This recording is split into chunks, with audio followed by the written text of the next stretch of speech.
It makes my heart skip a beat. Reflecting on how he stopped the bus, Dylan remains humble as the entire community acknowledges this was no small act of bravery. I'm Simon Shakette for Scripps News. All right, that'll do it for us here on Morning Rush. I'm Lindsay Tuckman. Let's head over now to Veronica De La Cruz with Scripps News Live. Hey there, Veronica. Yes, Dylan Reeves is definitely a hero. Absolutely. Courageous boy. All right, Lindsay, thank you so much. We continue to follow new developments right now in yesterday's medical office shooting and manhunt in Atlanta. We're going to explain what happened in court when that suspect was due to appear before a judge about an hour ago, and what we've learned so far about the CDC employee killed in the attack. Also, Moscow taking aim at the U.S., blaming this country for what it is claiming is a failed attempt to assassinate President Vladimir Putin. A shocking confession from convicted double killer Alec Murdaugh, why he now admits to, quote, inventing the story of how his longtime housekeeper died. And a Florida deputy going above and beyond for a woman in need and in labor. Oh, yeah, that's a beautiful sound. That's a beautiful sound, Mama. Oh, listen to this. This is not the first time that he has delivered a baby while on his beat. We're going to share the remarkable story next. Scripps News Live begins right now.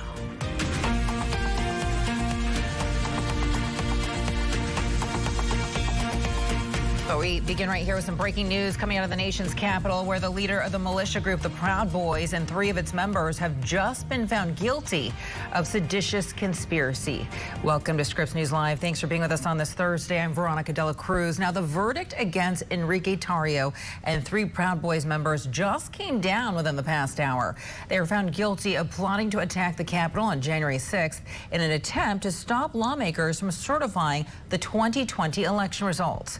And even though Tarrio was not at the Capitol on January 6th, he was found guilty for reportedly organizing and directing the attack. Conviction on the rare charge of seditious conspiracy can be punishable with up to 20 years in prison. We're also following new developments out of Atlanta, where a man accused of firing shots inside a medical office and leading police on an 8-hour-long manhunt has just waived his first court appearance before a judge. According to 24-year-old Dion Patterson's mother, he became agitated when doctors would not give him an anti-anxiety drug and then opened fire, killing 1 woman and injuring 4 more. Scripps News national correspondent Maura Siriani joining us now by phone. Maura, what is the latest with this investigation? What can you tell us right now? Yeah, Veronica, I'm literally just walking out of the Fulton County Jail. So as you mentioned, that suspect in the Atlanta shooting, the Midtown shooting from Wednesday, he was supposed to appear in person this morning for that first appearance. He waived his right to appear, kind of been looking over the information that we're getting from court documents. Jail records do indeed show that he's been charged at this point with 4 counts of aggravated assault and 1 count of murder. We kind of expected that. Again, 1 count for each of the 5 victims. Also kind of learning that he could be facing additional charges here. That'll, of course, be up to the DA's office here in Fulton County. Remember, in Fulton County, he also stole that truck yesterday and took it to Cobb County. So that could be an additional charge. That's just one example of an additional charge that could be tacked on here. And then you also mentioned Cobb County. It's also unclear whether that kind of county will exercise their discretion to charge him there or not. But at least for right now, we do have those 5 additional charges. The other bit of new information that I want to bring you this afternoon is we have some updates when it comes to the victims. I mentioned the arrest warrants for the suspected shooter. Been poring over that information. It does list the names of the surviving victims. So there are 4 surviving victims from yesterday: Lisa Glenn, Georgette Whitlow, Jasmine Daniel, and Alesha Hollinger. 3 of those women, I've learned, are still in critical condition. 1 is in stable. Now a 5th victim, Amy St. Pierre, she tragically died. She's the only victim to die in yesterday's mass shooting in Midtown Atlanta. A CDC spokesperson I was emailing with this morning does confirm to me that she was one of their employees. If we have a statement, I want to bring that up, but if not, I'll just read it to you. They say the CDC is deeply saddened by the unexpected loss of a colleague killed in the Midtown Atlanta shooting. They say our hearts are with her family, friends, and colleagues as they remember Amy and grieve this tragic loss. I've also seen on social media tributes pouring in from lawmakers, Just prayers for her family and for her husband. Now, as for the suspect's motive, that's information that we don't know at this point. I believe off the top of the show you mentioned that his mother said he was not exactly satisfied with some care that he'd been receiving from the VA and that he was seeking new treatment. He didn't get that treatment yesterday, and that's what we're hearing apparently led to him becoming violent. I also want to kind of cite another published reports that quote some other of his relatives. They say he'd been struggling since being discharged from the Coast Guard in January. Now, it's unclear at this point why he was discharged, and the VA is not commenting on any of that right now. So it's all kind of just preliminary, and there's no official word on a motive, but that is just what we're hearing in these very early stages of all of this. So again, that Midtown shooter, the suspected shooter, facing 5 charges now. Could be more. We'll see what the DA here in Fulton County is going to do, and possibly in Cobb County. Now, in the meantime, I've also learned today, and you kind of saw this one coming, that Northside Medical will be closed, Veronica, at least throughout the rest of the day. But, of course, we'll bring you updates as soon as we learn more. I'm just walking out of the Fulton County Jail here. Back to you. Maura, I have a question for you before you go, because you had mentioned that he is a former member of the Coast Guard. Do we know anything more about his background at this point and whether he may have had a criminal record? Yeah, I think we have some early reporting that he had some charges as far as marijuana, but things in other counties, Henry County, possibly another Metro Atlanta County as well. But many of those charges were relating small kind of pettier crimes were dismissed.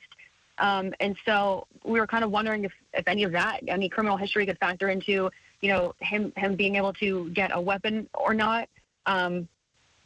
That's what we know on that front as far as right now. But as far as his history and why he was discharged from the Coast Guard, still working to iron out those details. But it will be interesting to see if he's charged with anything else other than those 5 additional charges. And because you and I spent so much time yesterday on the phone, you had called me just 2 blocks away from where the incident occurred. We were both covering the story. You were on lockdown in a restaurant. Maura, can you tell us a little bit more about how the suspect was taken into custody? Yesterday was very, very chaotic. If anyone was listening to our coverage all day here on Scripps, I think you kind of could tell that from the live pictures coming out of Midtown Atlanta. And there was a lot of chaos and confusion. We've heard from some of the witnesses. I think Alexa Liaco interviewed them last night. It was really scary. We didn't know where this person was. They released images of him, and police had a really good idea. Also, I just want to point out something that the police said. It was technology that really played such a big role. The license plate readers and the cameras, I think, are smarter than a lot of us really realized, probably a lot clearer than we realized, that we're able to eventually help get this guy. But yeah, most of Midtown Atlanta was on lockdown for almost 3 hours yesterday. I was stuck in a restaurant waiting. A lot of people were stuck in their businesses, and schools were on lockdown. So the general sense is just relief at this point, but also grieving for not only for Amy, and then prayers also going for the 4 women who are, 3 of them at least are fighting for their lives. One is unstable over at Grady, but I think there's a general sense of relief that this person was indeed apprehended last night. All right, Maura Sirianni live from downtown Atlanta. Maura, of course, we're going to be circling back with you. Thank you so much for the update there. I want to get you now to Texas, where a judge has increased bail to $7.5 million for a man accused of killing 5 neighbors. During a court hearing in San Jacinto County yesterday, Francisco Oropeza confirmed that he understands the very serious charges that he is now facing.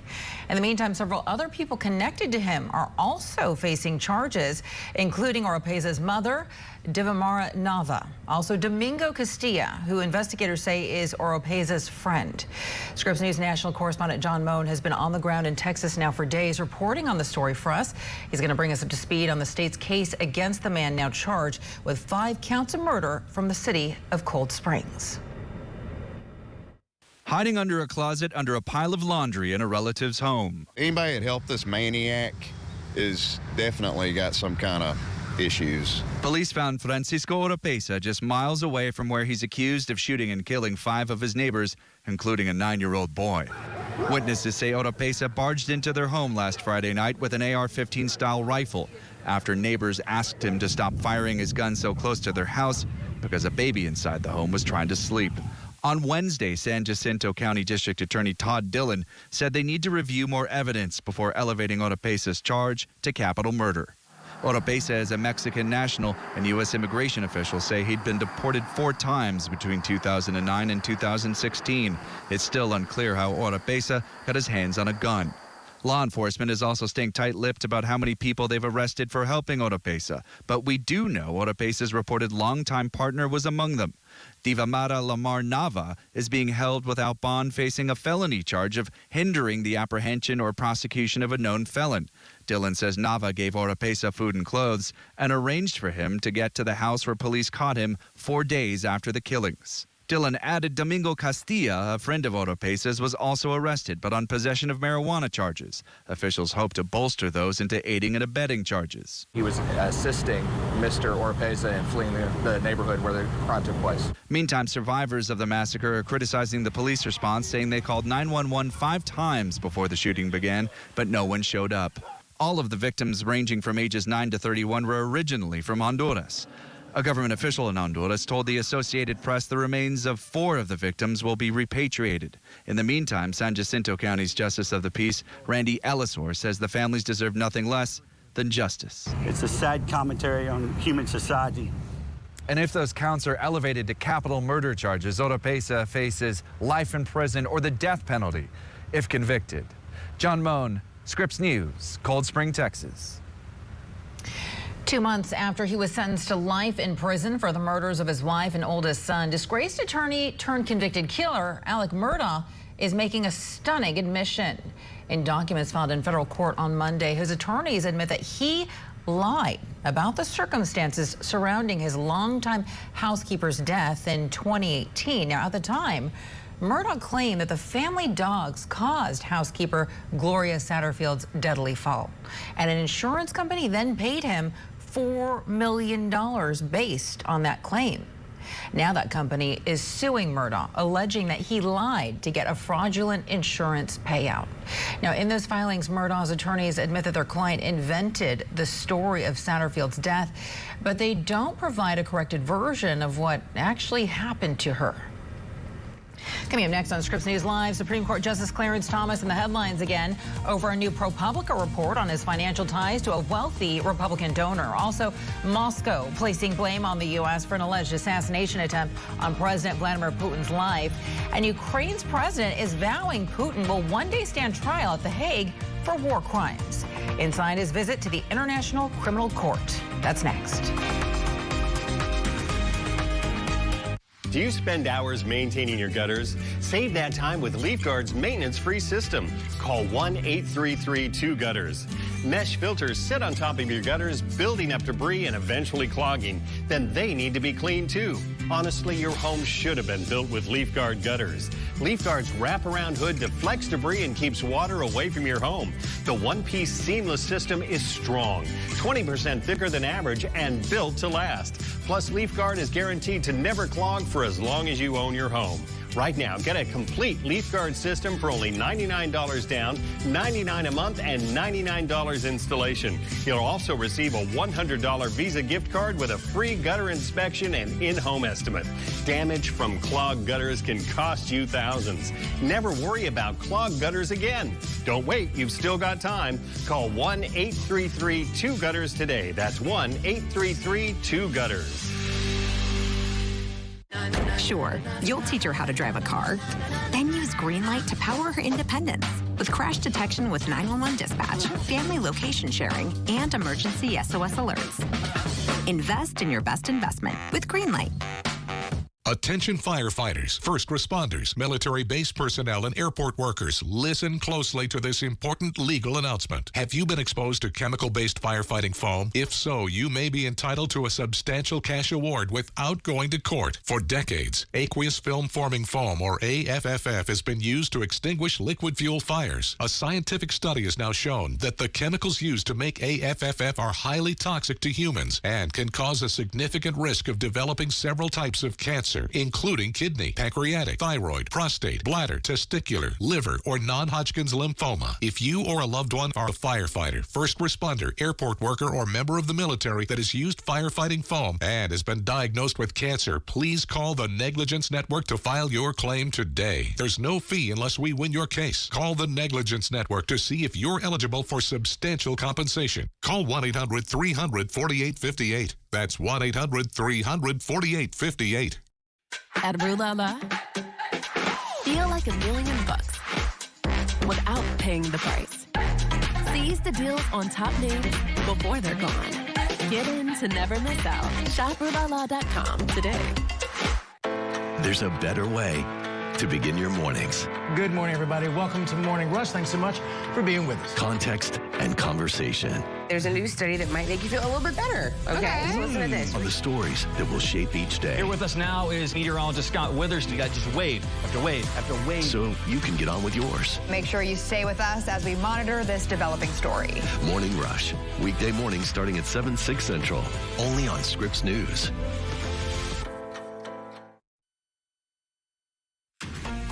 Ukraine's president says that he expects Russian President Putin to face war crimes charges within a year of Ukraine winning the war. President Volodymyr Zelensky spoke at The Hague, the Dutch city. That's where the International Criminal Court is based. And he said there is no doubt in his mind Putin should be found guilty. The International Criminal Court has issued an arrest warrant for Putin for alleged war crimes in Ukraine relating to the abduction of children, and the court can't prosecute the crime of war aggression itself. So while at The Hague, Zelensky spoke with the Dutch and Belgian prime ministers. Both countries are part of a Western alliance sending aid to Ukraine as it fights off the Russian invasion. Important is that we are working to create a coalition of armed vehicles to complement the existing coalition of tanks. And we hope that the Netherlands and Belgium, together with the Nordic countries and all our other partners, will effectively support our initiative to create this coalition of armed vehicles. President Zelensky again predicting an upcoming counteroffensive will be successful. Scripps News correspondent Shelby Wilder is live for us in Kyiv, Ukraine right now. So Shelby, what was President Zelensky's message when he was visiting the International Criminal Court? What did he have to say? Well, President Zelensky today said that there can be no peace without justice. He said that Ukraine wants to see Russian President Vladimir Putin held to account under international law. And just to give some figures on this, over 85,000 war crimes have been documented in Ukraine since Russia's full-scale invasion began. And as you mentioned, the International Criminal Court issued an arrest warrant for Russian President Vladimir Putin in March over the deportation of Ukrainian children. And evidence has shown that over 16,000 Ukrainian children have been forcibly deported by Russia from Ukraine. I believe we're going to listen to more from President Zelensky speaking on this today in The Hague. And we also want to talk about what's happening on the front lines right now, because Ukraine preparing for a major offensive here, or a counteroffensive rather. Now, Ukraine has seen more attacks. Take us through the past 24 hours and what Ukraine can expect moving forward. Well, overnight, Russia launched its most powerful strike on Kyiv since the beginning of this year. Ukrainian air defense destroyed 18 out of 24 kamikaze drones. We heard that Russian missiles were also used, but we haven't had confirmation on that. And this was the third attempted strike by Russia on Kyiv within just 4 days. So there's not been a lot of rest here for residents. I spent my evening in the subway. Air raid sirens began to call out in the early hours of this morning. At 2 a.m., I started to hear explosions. I came to my window and I saw Ukrainian air defense missiles flying over my head. And a few seconds later, there were loud, audible explosions rocking the nation's capital as the air defense was intercepting these air targets. And I was in the subway with Kyiv residents until 6 a.m. until these sirens lifted. And now this barrage of attacks comes as Moscow has accused Ukraine of an alleged assassination attempt on Russian President Vladimir Putin with a drone strike at the Kremlin. We know that Ukraine has vehemently denied any involvement in this. And going back to these attacks, all incoming air targets over Kyiv were destroyed, but of course there's also then the threat of the debris falling from these drones and missiles onto civilians. But otherwise, Odessa in the south of Ukraine was hit. Russia launched 15 kamikaze drones there. 3 did manage to evade the Ukrainian air defense, hit an educational building and dorms in Odessa. And otherwise, frontline cities and towns in Ukraine have been coming under widespread bombardment. An example of that is the city of Kherson in the southeast of Ukraine. It has been getting pummeled by Russia just within the last 24 hours. We know the death toll from Russian shelling there is now 23 people. 46 have been wounded, and some of the locations that were hit included a gas station, a grocery store, a railway station. So this has opened investigations relating to war crimes there, with civilians being targeted and killed. We also know that a curfew is being placed on the city of Kherson for 56 hours starting tomorrow. So we expect really big things to be happening there over the weekend. But otherwise, here in the nation's capital, I think residents are really just hoping we're going to be able to get some sleep tonight, because it has been an incredibly tense last few days with an escalation of attacks by Russia. All right, Shelby, you stay safe. Shelby Wilder reporting live from Kyiv, Ukraine. We appreciate it. So Russia is now blaming the U.S. for a drone attack on the Kremlin. This is video of the alleged attack on social media. Russia's claim has not been independently verified. The White House has quickly denied the Russian allegation, but Russia is not buying it. Such attempts to distance themselves in Kyiv and in Washington are just absolutely laughable. We are well aware that the decision on such actions and terrorist attacks is not made in Kyiv, but in Washington, and then Kyiv does what it's told to do. Peskov didn't say what the Russian response might be. Happening now at the White House, Vice President Kamala Harris hosting some of the biggest names in technology at a summit on the future and the dangers of artificial intelligence.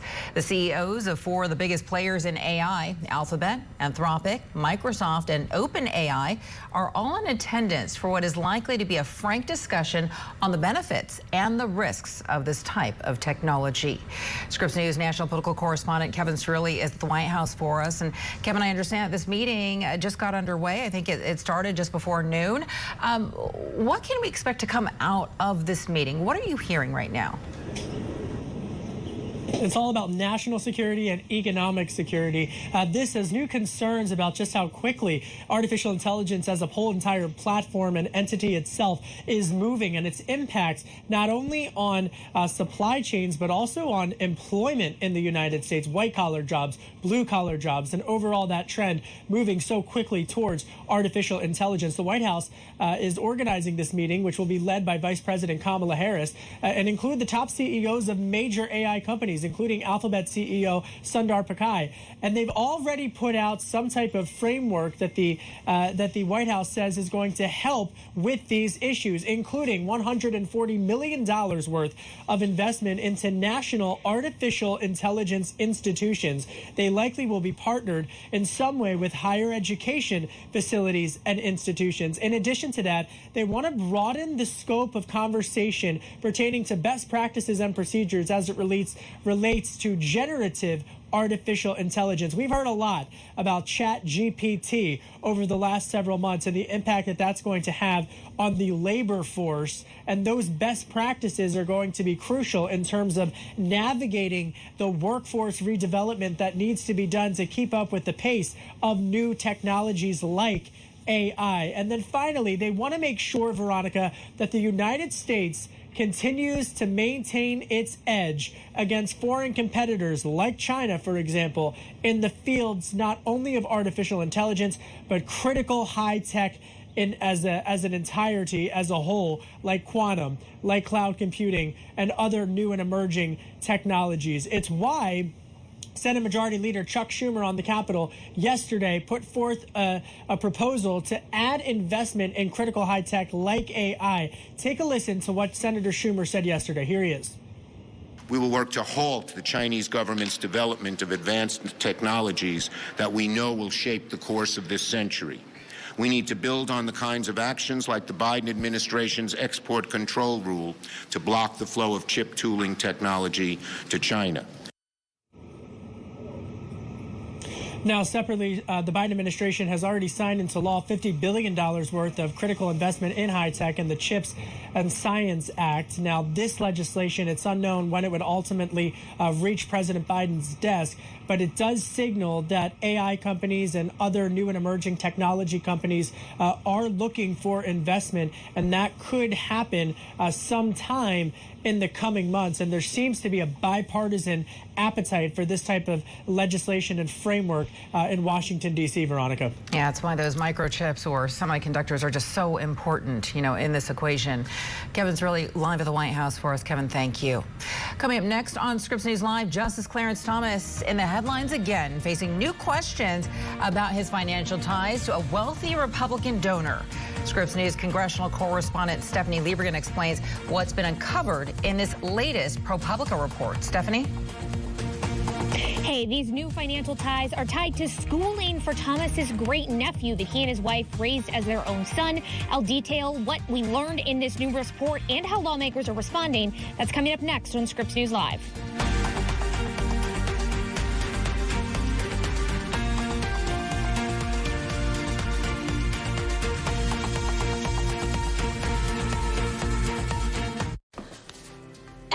Did you make that call? Honey, we already have Medicare. Why do I need to call? Alan, the Feldman said we may be able to get additional benefits with a Medicare Advantage plan right here in our zip code with $0 monthly premiums. Honey, what do you mean additional benefits? We turned 65, we got Medicare. That's all there is to it, right?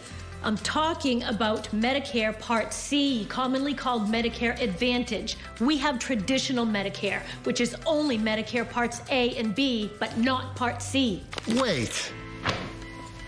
So not everyone on Medicare is a Part C plan?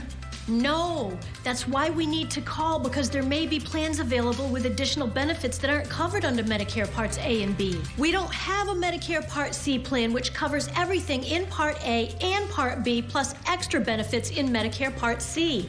What kind of extra benefits? There are great plans that may be available with extra benefits like dental, vision, and hearing. Did you say dental? Yes, dental. Medicare Part C plans could include dental benefits that help cover routine dental exams and teeth cleanings, plus dental x-rays, fillings, gum disease treatment, and dentures. We need that. I'm calling.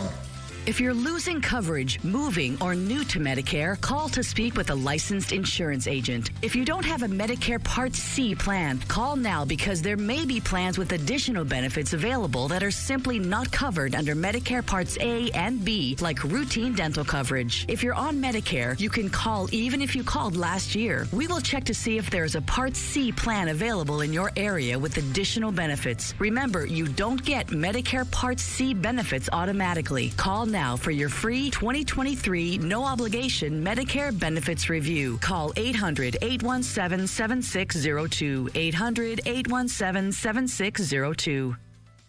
My little family is me, Aria, and Jade. Just the three of us girls. Here, this way. I never thought twice about feeding her kibble, but about 2 years ago, I realized she was overweight. She was always out of breath. That's when I decided to introduce the farmer's dog to her diet. It's just so fresh that she literally gets bubbles in her mouth. Now she's a lot more active. She's able to join us on our adventures, and we're all able to do things as a family. Get started at betterforthem.com. When Lila was ready to sell her ring, she sent it to Worthy, where they took care of everything and auctioned it on her terms. Then, Worthy sent Lila her money. You're worthy of more. Get started at worthy.com. What should we do? I'm going to cashnetusa.com. I can apply in minutes, and if approved, we can have the money as soon as the same business day. Go to cashnetusa.com to apply for the money you need.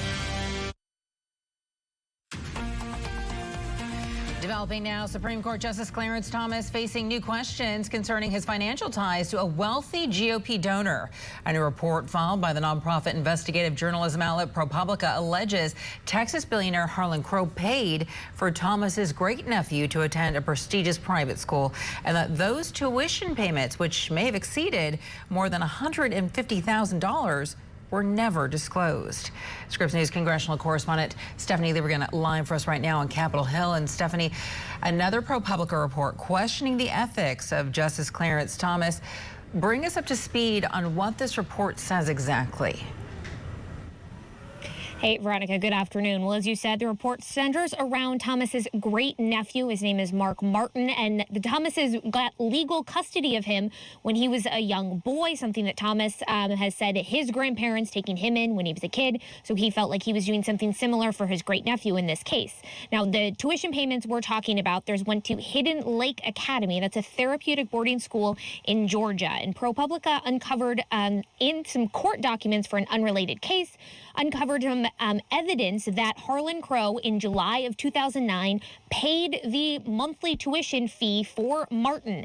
Now, according to a former administration official from this therapeutic boarding school, that Crow actually paid Martin's tuition every month that he was in that school. And this same administration official says Crow has claimed in a conversation to pay tuition at another boarding school, Randolph-Macon Academy, that is in Virginia. Now, ProPublica did the math, and if Crow paid for all 4 years at these two schools, that's where you get the $150,000 number from. But that is a big if. There's ProPublica's report only has the documentation showing that one payment in July of 2009.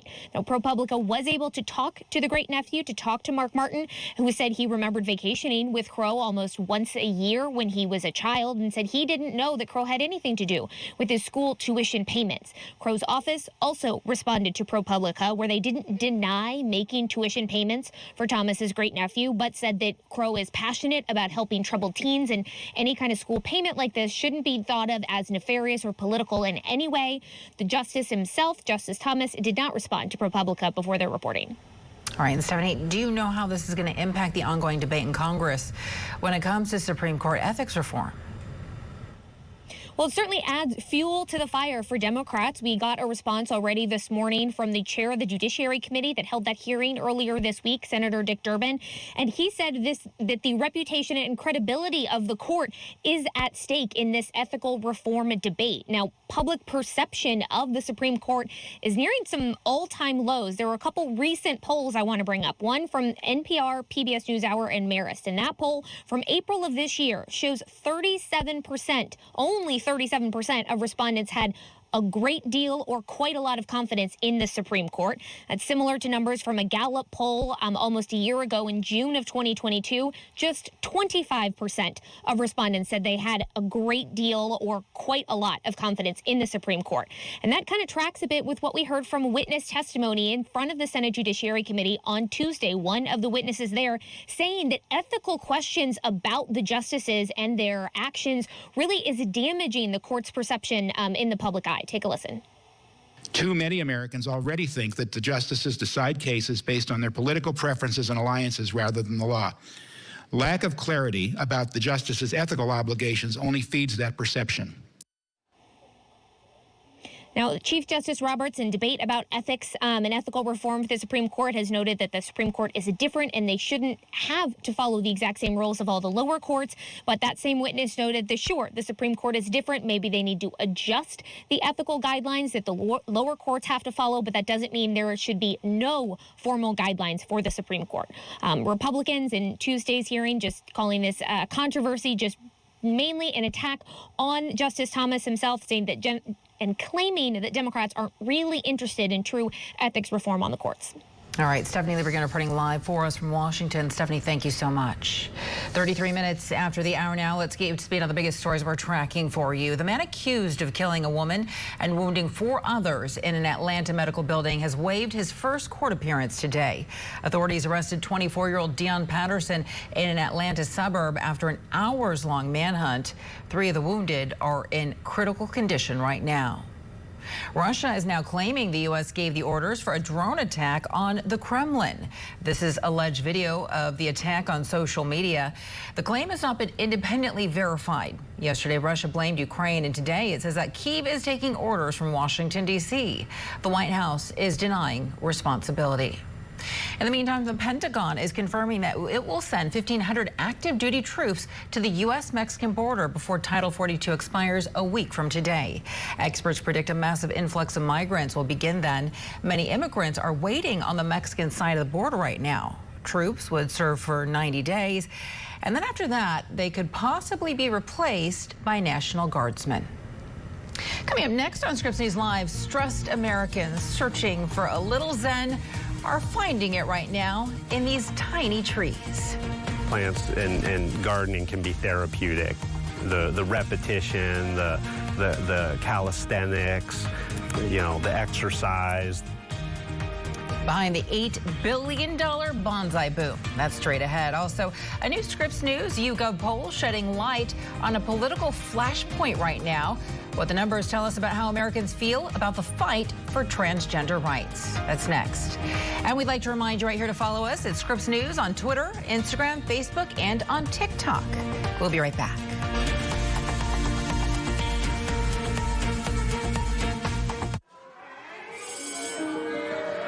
Even one child hungry is one too many. Yet right now, millions of kids across America don't have enough to eat. Did you have breakfast today? Enough to help them grow, focus in school, and fuel their dreams. You can help end child hunger in the U.S. Join your neighbors and support No Kid Hungry today. And help ensure that every single kid gets the food they need to learn, to thrive, and to achieve brighter futures. With just $19 a month, only 63 cents a day, you can help provide free, healthy meals and snacks to kids in your community and across the country. In the United States, a lot of people don't see our country as being a place where people are hungry. But in communities like ours, where poverty is such a big issue, it is an issue. No child should ever go hungry, but schools and community groups that feed kids don't have enough resources. We can help. So please call or go online now and join us with your $19 monthly gift. Use your credit card and you'll receive this No Kid Hungry t-shirt to show you're part of the team that's helping feed kids and change lives. Food is health. Food is energy. Food is love. So let's make sure every child has the food they need to succeed. If you're going to give, it's a place where you can know that your dollars are really doing something important.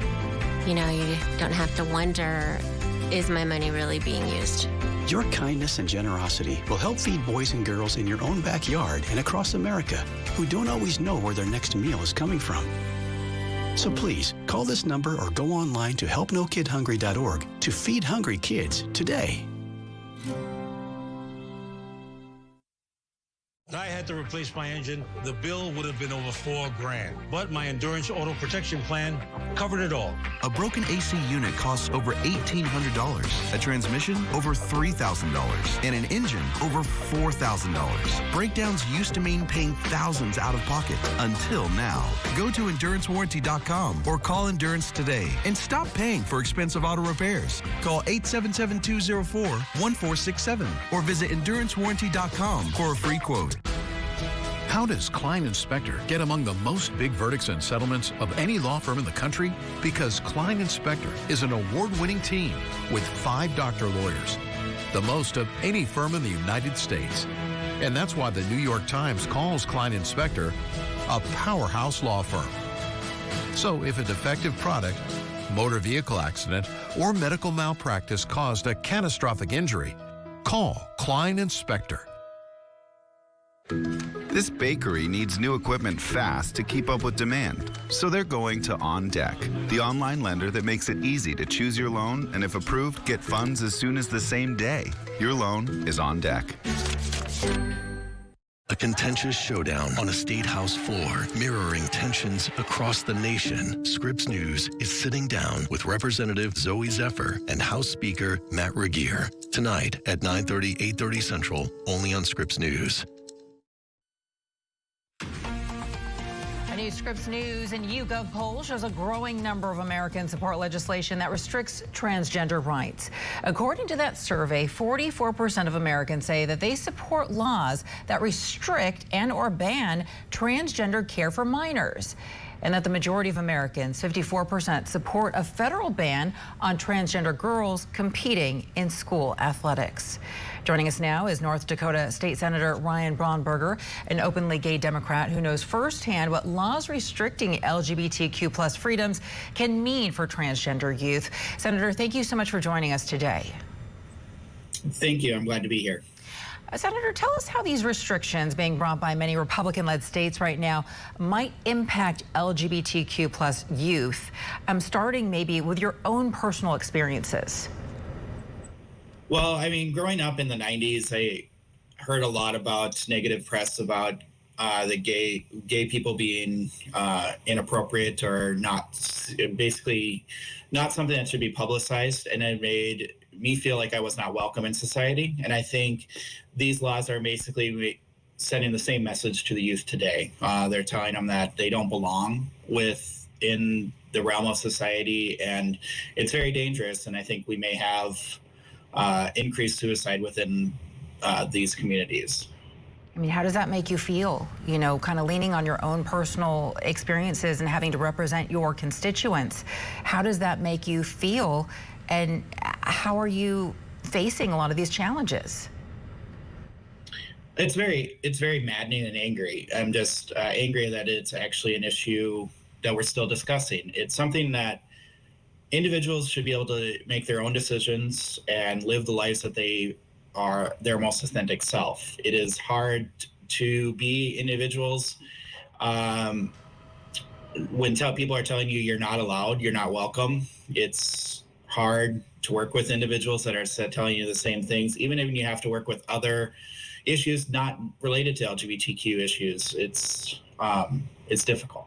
But why do you think this is happening? I mean, why do you think, especially when it comes to Democrats and Republicans, why do you think that there are Republican lawmakers that take issue with a lot of what is being debated right now? Well, I think, speaking for North Dakota in particular, it feels like they want a world where it's only white, religious, Christian individuals that are living in the state. And when we have other individuals that challenge those ideologies, that they want to block them from happening. Around the country, I think it's just another kind of a smokescreen for not getting other things done, and that it's just something that they can rally their troops on the more conservative that want to have the status quo and don't want any change or diversity within their communities. But there are now more than 200 LGBTQ+ lawmakers in states across the country, and I believe that you were elected last November. So when speaking with your peers, what are the conversations like? What are the biggest challenges, and what are the solutions? The biggest challenges is just getting them to understand that these are real people. I think that is the biggest challenge that we have, that they're affecting real lives. I think there's a lot of misconceptions out there that especially in regards to gender affirming care, that think that I can go in tomorrow and say I want to be a woman and that's all that needs to be happen. But they don't understand that it takes it's a long process. And they don't understand that they're actually harming individuals. I actually have heard legislators that say sad stories make bad laws. And I often disagree with that because I believe bad laws make sad stories. And now that we're talking about this, you know, I'm glad that you raised this in particular, because I had a friend also say or ask, you know, what is gender affirming care? Does that mean they're going to set up, you know, clinics almost like a Planned Parenthood where minors can seek this type of care without ever having to speak to an adult? What is it exactly? If you could explain it in plain English so that more Americans are familiar with the issue, how would you define it?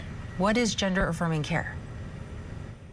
It starts off with just allowing an individual to dress the way they want to. They just have to dress if they want to. If a boy wants to dress as a girl, just allowing them to express themselves is basically the start of it. And then over time, you end up having conversations with them, determining if they are really wanting to be a different, or really believe they are a different sex than what they were born with. then understanding that and then going through therapy to become well-adjusted individuals. And then at that point, you can start talking about puberty blockers and other types of items. But it's a lengthy process. It's not something that just happens overnight. They talk. There's a lot of conversations with professionals, including psychiatrists, therapists, social workers, doctors, all you name it, before they actually get to the point where they're actually fully transitioned. And sometimes individuals even don't decide that they're not transgender, that they're maybe a tomboy, or they just be more of a feminine gay man or whatever. And then that's how it works. And I think we need to let the youth explore opportunities. And I know that you just started, Senator, in November, but how are you feeling about what you've been fighting for to this point? Are you hopeful that things are going to change? I am hopeful, but my optimism diminishes day by day, unfortunately. I do believe that as a legislator this year, I was able to dull some of the laws so that they're not as harmful as they would be, but there are still other ones that are going to go into effect or have gone into effect. You can do emergency clauses that are going to harm individuals, and we're going to have to come back next legislative session and correct those. And I'm going to fight hard to continue to do that because my job isn't done yet. All right, North Dakota State Senator Ryan Braunberger, thank you so much for your time today. We appreciate you stopping by. Thank you very much. Join us tonight as we take a closer look at the state of Montana, which has become a microcosm for the national debate over trans rights. We're going to sit down with Representative Zoe Zephyr and House Speaker Matt Regier to hear both sides of the contentious battle in that state's legislature. Again, that is tonight at 9:30, 8:30 Central, right here on Scripps News. In the meantime, here's what's coming up next on Scripps News Live. A Florida deputy proving that he is a real-life superhero by helping a mother deliver her baby. Oh, yeah, that's a beautiful sound. That's a beautiful sound, Mama. And while this isn't mom's first time in labor, it's also not the first time the deputy welcomed a newborn into the world. We're going to share his impressive resume when Scripps News Live returns. I go by Jackie. I'm 44 years old. I had 3 kids at the time and single mother. I was working 60 hours a week. Still couldn't pay the bills. Skipped meals so that they could eat. It's been hard because one thing falls into place, 10 things fall out of place. You know, I just can't do this alone and make it work. 1 in 8 children face hunger in America, and food costs are rising. But everyone needs nourishing food to thrive, and they can when we work together so our neighbors can feed their families.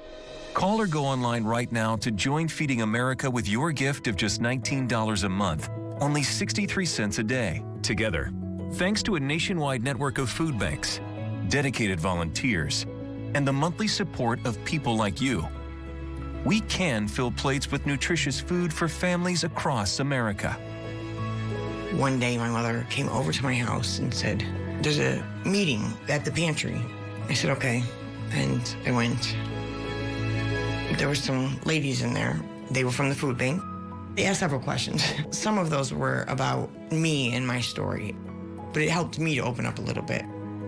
We're getting closer to the day when no one in America faces hunger, but we can't do it without you. Call or go online now. Visit helpfeedingamerica.org and give $19 a month, just 63 cents a day. 98% of your donation goes directly to programs that help millions of families bring meals home, from coast to coast and in your own community. And when you give by credit card, we'll send you this exclusive canvas grocery bag to show you are a part of a movement of supporters working together to help end hunger. I have people that I can trust. I have hope. Please call now or make your monthly donation at helpfeedingamerica.org. Working together, we can end hunger in America. When Lila was ready to sell her ring, she sent it to Worthy, where they took care of everything and auctioned it on her terms. Then, Worthy sent Lila her money. Get what you're worth at worthy.com. I mean, come on. How is a sneaker getting put on without me touching it? The shoes you wish you had sooner. Kizik's hands-free shoes. Just collapse so easily. They are so comfortable, they feel like you're walking on marshmallows. There's no tying. No pulling, no heel crushing. These are shoes that I will never want to take off. The hype is real. So simple, so easy to use, amazing technology. Bye-bye to my old sneakers with Kizik. Seriously? Did you see how easy that was? Do you have a box of videotapes, film reels, or photos that are degrading? Legacy Box professionally converts them to DVDs, thumb drive, or the cloud. Legacy Box is simple and safe, with over 1 million satisfied customers. Visit legacybox.com. Oh, yeah, that's a beautiful sound. That's a beautiful... Miracle delivery in the Sunshine State. Body camera footage capturing this amazing moment when a Florida deputy supported a mother as she delivered her healthy baby girl. But it turns out this isn't the first time that this deputy has delivered a baby, or even the second time. Mary O'Connell of Scripps News Tampa has the details. Hillsborough County Sheriff's Master Deputy Daniel Jones, or Red as most people know him, is up to anything on the job. Birthing is birthing. You're just kind of there to catch. So when a panicked, soon-to-be parent flagged him for help, he knew exactly what to do. On Sunday, the sheriff's office says a driver went up to Deputy Jones, stating his pregnant wife was about to give birth. Without hesitating, Deputy Jones jumped into action to help deliver the baby on the side of Highway 60 in Plant City. I walked over there with him, put my gloves on, and just went having a baby. Interestingly, Red has been in this position before. He says he's helped deliver 2 other babies in the past. As if that wasn't enough, he also has this experience on his resume. I grew up in the cow business, so birthing ain't nothing big deal, you know. This is easy. She's ready to go, huh? She's ready to go.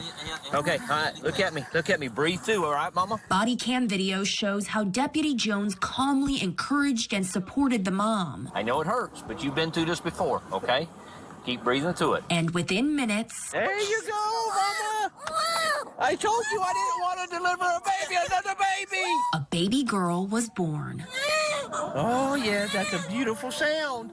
That's a beautiful sound, Mama. There's very few times in life that you get to see something pure, and that is one of those times. Now about 4 days later... She's so beautiful. Meet Letzella. Luis Lopez tells me mom is tired but doing great, and his newborn daughter is happy and healthy. Above all, he's thankful. I do want to meet him again just to show her the baby so he can hold her and we can take a couple pictures. In Hillsborough County, I'm Mary O'Connell for Scripps News.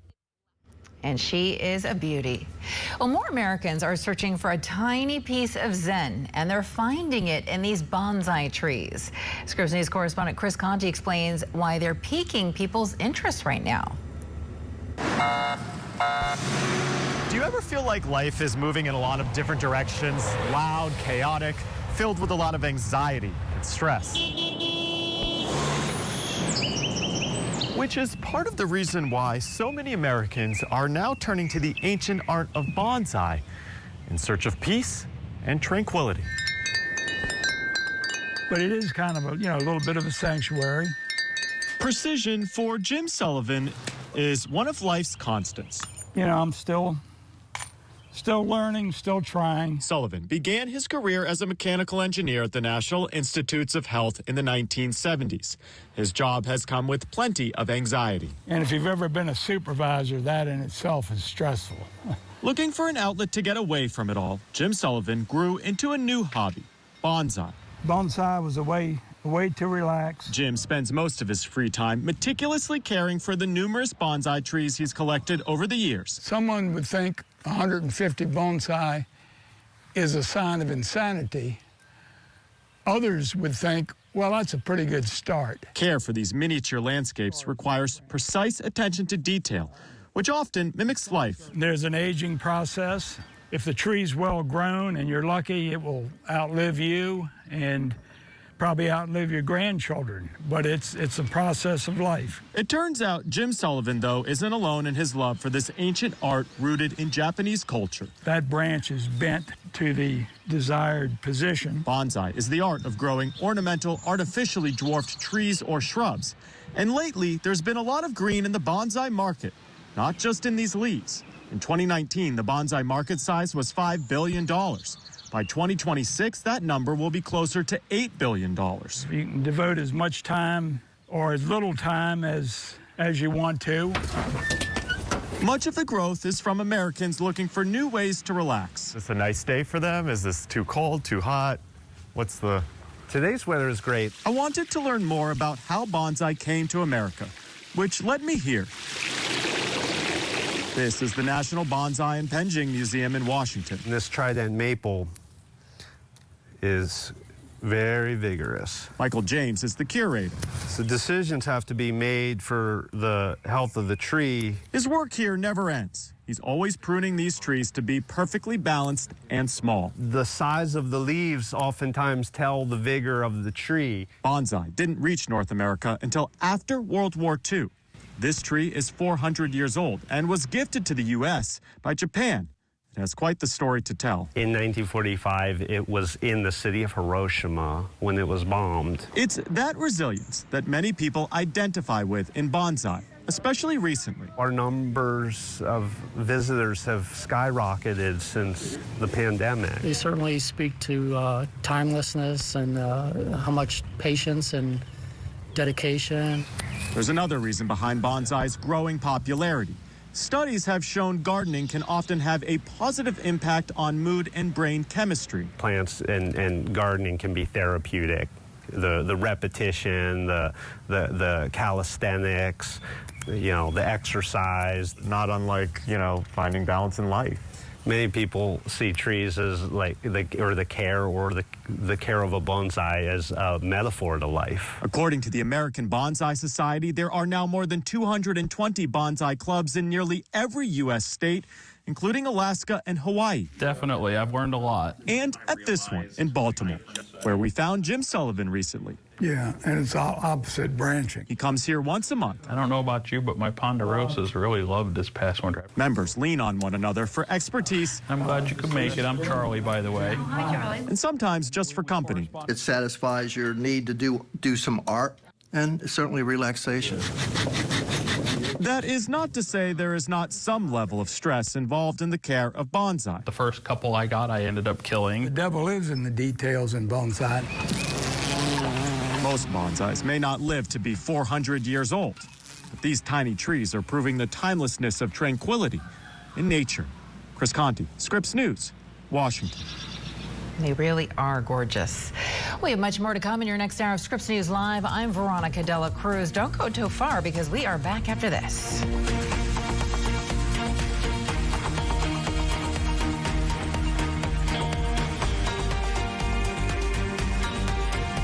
For veterans recovering from the wounds of war, supporting one another is a lifesaver.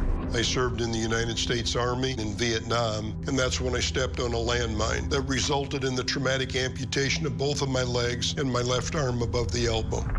I was alive, but I didn't know what the rest of my life had in store for me.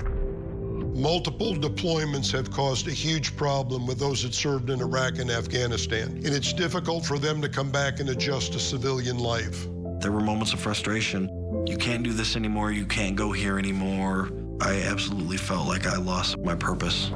I was looking at a long period where I wasn't going to be able to do anything for myself. I just didn't want to be here. Many veterans feel abandoned or alone till DAV steps into their life.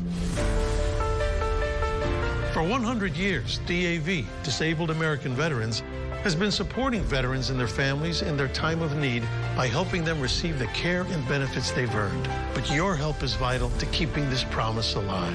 The biggest struggle is spending the rest of your life in a wheelchair. DAV showed me it was okay to be a disabled veteran. The Disabled American Veterans made me feel useful again. DAV came in when I was still flat on my back and got me through that rough state that I was in.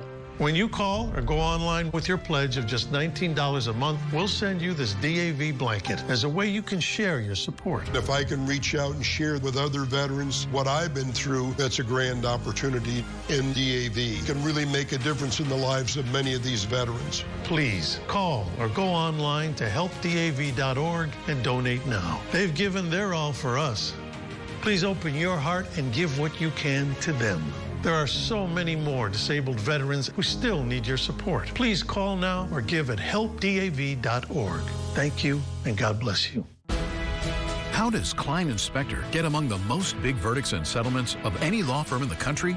Because Klein & Spector is an award-winning team with 5 doctor lawyers, the most of any firm in the United States.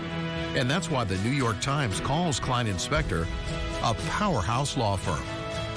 So if a defective product, motor vehicle accident, or medical malpractice caused a catastrophic injury, call Klein & Spector.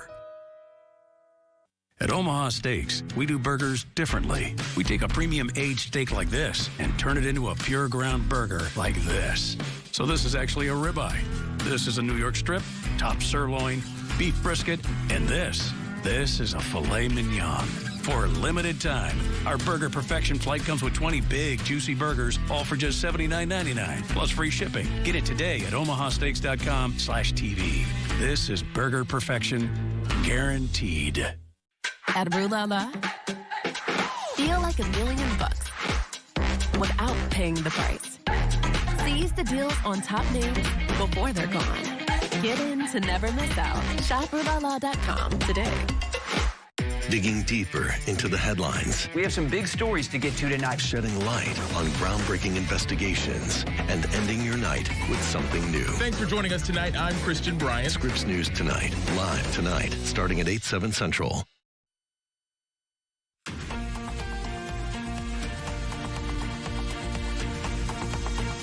The U.S. getting closer and closer to a historic default as lawmakers on Capitol Hill continue to fight over a new debt limit. Thank you so much for being with us on this Thursday. I'm Veronica De La Cruz. Welcome back to Scripps News Live. It's now 1 p.m. in the East, 10 a.m. out West.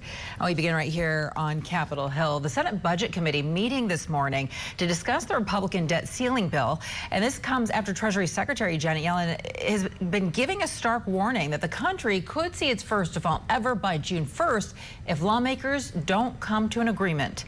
President Biden meeting with congressional leaders next week to discuss a solution to all of this.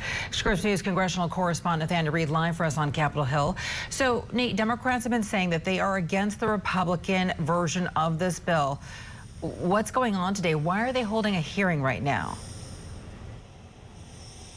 Well, hearings are typically how you advance a bill in Congress, and the reason why Democrats are deciding to hold hearings on the Limit Save Grow Act of 2023, which they call the Default on America Act, is because they're trying to, in their words, highlight the portions of this bill that they are not fans of. They want to make it extremely clear why they don't want this bill, even though it would raise the debt limit by $1.5 trillion, to become law because of some of the cuts that the bill is making. So they've invited witnesses to basically reinforce the reasons for why they're opposed to this bill. Take a listen. I will say, of course, all this will not address the nation's long-term fiscal problems. We are on a unsustainable fiscal path. We need both additional tax revenue and we need spending restraint. Both of those things need to happen. But we can't do that in the current environment. This is not the time to do it. We need to end this drama as quickly as possible. If we don't, we're going to go into recession, and our fiscal challenges will be made even worse. And what the chief economist of Moody's was saying pretty much echoes what Democrats have been saying all along, which is that they do not want to play a game with the nation's debt. They want to raise the debt limit with no preconditions, no cuts. Republicans have been fairly consistent that they want there to be some form of spending cuts paired with this debt ceiling hike. And that X date, of course, fast approaching June 1st. But I do understand, Nate, that it's not just Democrats in attendance today. It's actually both sides of the aisle in attendance. That's right. Republicans aren't super happy about these hearings happening at all. Senator Mitt Romney had an impassioned plea for Democrats to come to the table, something that President Biden is going to do next week with Speaker McCarthy and other congressional leaders. Take a listen. This committee ought to be embarrassed, which is the American people expect us to work on a bipartisan basis to address the challenges that America faces, rather than holding hearings that are about preening and posturing and politicizing and trying to blame the other party. It's really embarrassing. This is a committee responsible for setting a budget every year. We're supposed to have already done it. We've never even met to discuss doing that. We don't even have a budget.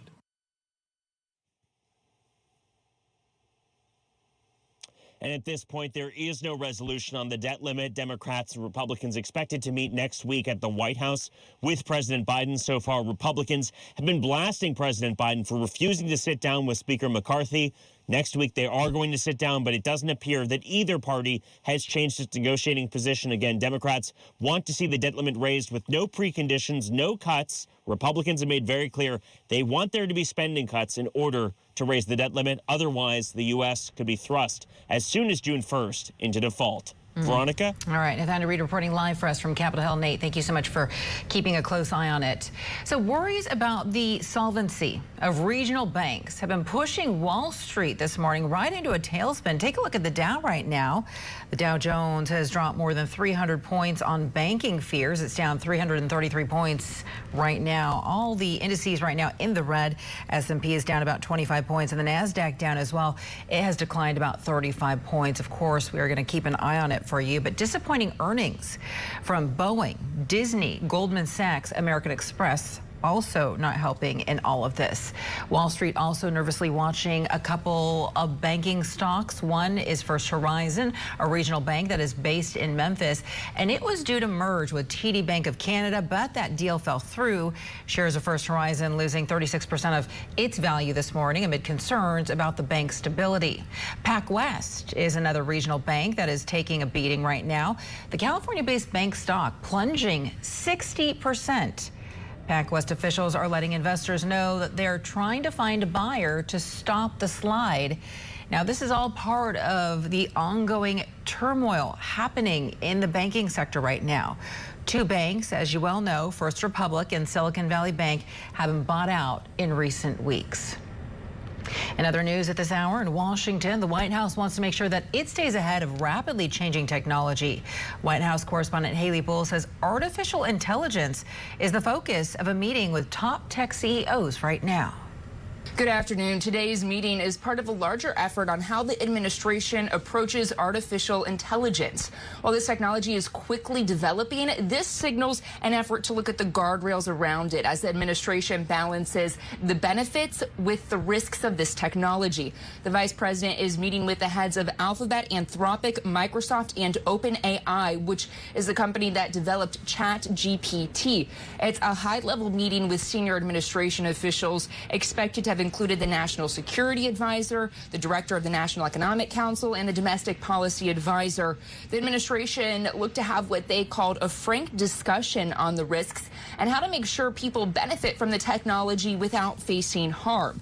Administration officials listed risks like safety and security, civil rights, privacy, and jobs. As part of the focus on AI, the administration is also announcing new investments to add 7 national AI research institutes, commitments from companies for a public evaluation of systems, and that it will release a draft policy on use by the government. The White House views these efforts as building on what it calls a comprehensive approach when it's looking at the artificial intelligence technology. We'll certainly keep following this throughout the afternoon. Veronica? All right, Haley, thank you so much for that. I want to get you right now to Georgia, where the man accused of shooting and killing a woman and wounding 4 others in an Atlanta medical building waived his first court appearance today. Authorities arrested 24-year-old Dion Patterson in an Atlanta suburb after an hours-long manhunt yesterday. National correspondent Morris Yarnik gives us an update on the investigation. That's right. Jail records show the accused shooter faces 4 counts of aggravated assault and 1 count of murder. That is 5 counts for each of the 5 victims who were shot Wednesday in that Midtown facility, in the waiting room of that Midtown facility. Now, we're also told that the suspect could face additional charges. Remember, he stole a car in Fulton County. That will be up to the DA. It will also be up to officials in Cobb County to see if they want to exercise their right to charge him in that county as well. As for the 5 women shot in the waiting room, arrest warrants for the suspected shooter list the surviving victims as Lisa Glynn, Georgette Whitlow, Jasmine Daniel, and Alesha Hollinger. A 5th victim who was also shot, Amy St. Pierre, died. A CDC spokesperson confirming to Scripps News she was one of their employees. In a statement, the spokesperson says the CDC is deeply saddened by the unexpected loss of a colleague killed in the Midtown Atlanta shooting. Our hearts are with her family, friends, and colleagues as they remember Amy and grieve this tragic loss.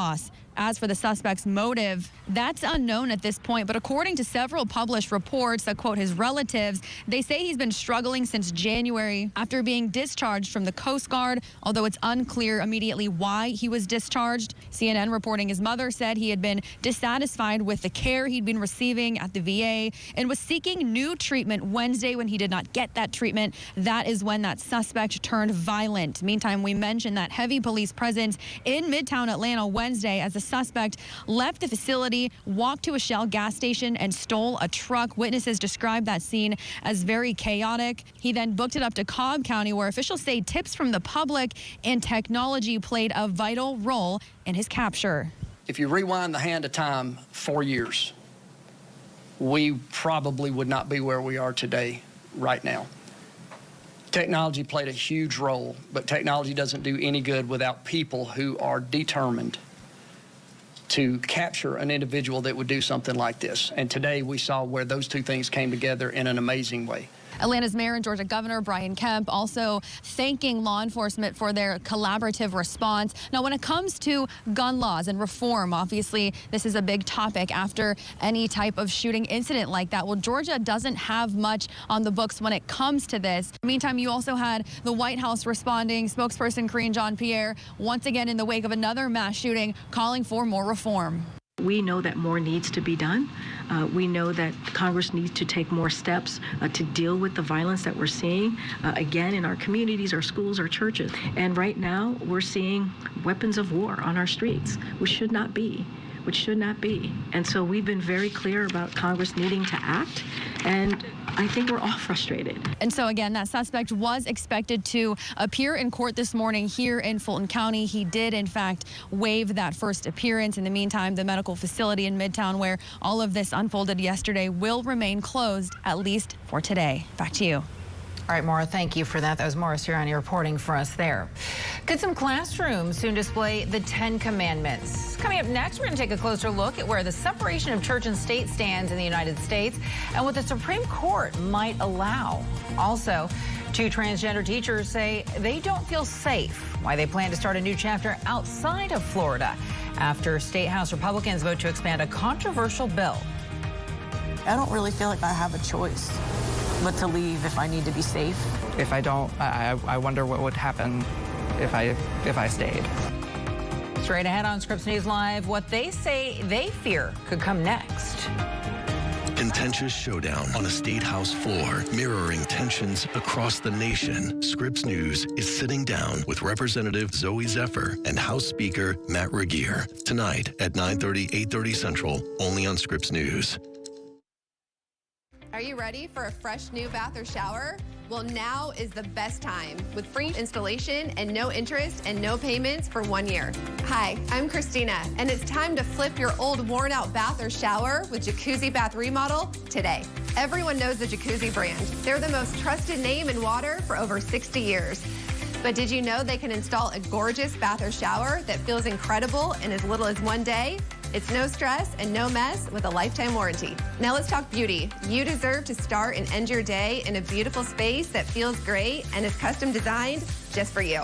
So call or go online now to see the Christina preferred designs like Canyon, Farm, and Urban.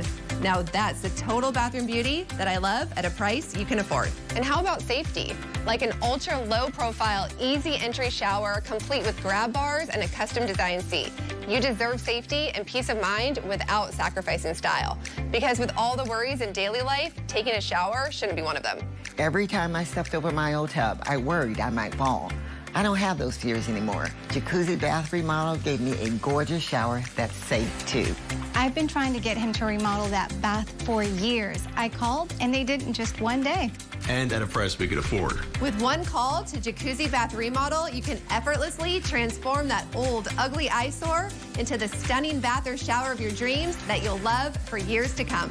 Call or go online now to jacuzzibathremodel.com to get free installation. Plus, ask how you may qualify for no interest and no payments for 1 year. Go to jacuzzibathremodel.com or call 800-218-1279. That's 800-218-1279. Call now.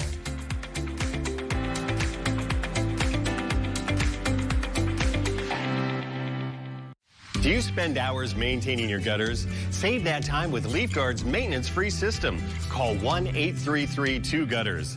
Mesh filters sit on top of your gutters, building up debris and eventually clogging. Then they need to be cleaned too. Honestly, your home should have been built with LeafGuard gutters. LeafGuard's wraparound hood deflects debris and keeps water away from your home. The one-piece seamless system is strong, 20% thicker than average and built to last. Plus, LeafGuard is guaranteed to never clog for as long as you own your home. Right now, get a complete LeafGuard system for only $99 down, $99 a month, and $99 installation. You'll also receive a $100 Visa gift card with a free gutter inspection and in-home estimate. Damage from clogged gutters can cost you thousands.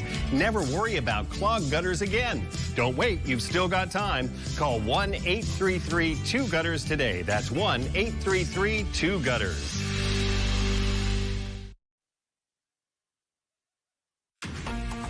14 minutes after the hour now, Florida Republicans approving more restrictions on teaching gender identity and sexual orientation in the state's public schools. The controversial bill now heads to Governor Ron DeSantis' desk. Joel Lopez with Scripps News Palm Beach spoke with two transgender teachers who say they no longer feel safe teaching in the state of Florida. Meet Micah DeCianti. And what are your pronouns? He, him. Okay. Has it always been he, him? No. He says he's been an educator for 24 years, 14 of which have been in Palm Beach County. In the last year, he's transitioned to male. Do you feel like students are supportive of who you are? Yeah, it's just a non-issue. We all respect each other. But he says this is his final year teaching in Florida. I don't really feel like I have a choice but to leave if I need to be safe. He says the new bills are threatening his identity and accepted a new job teaching out of state. Most of my students are freshmen, but I do have a group of students who are juniors, and they said, well, who are we going to come talk to for advice next year? And my freshmen have asked me, are you going to come to our graduation? They're upset.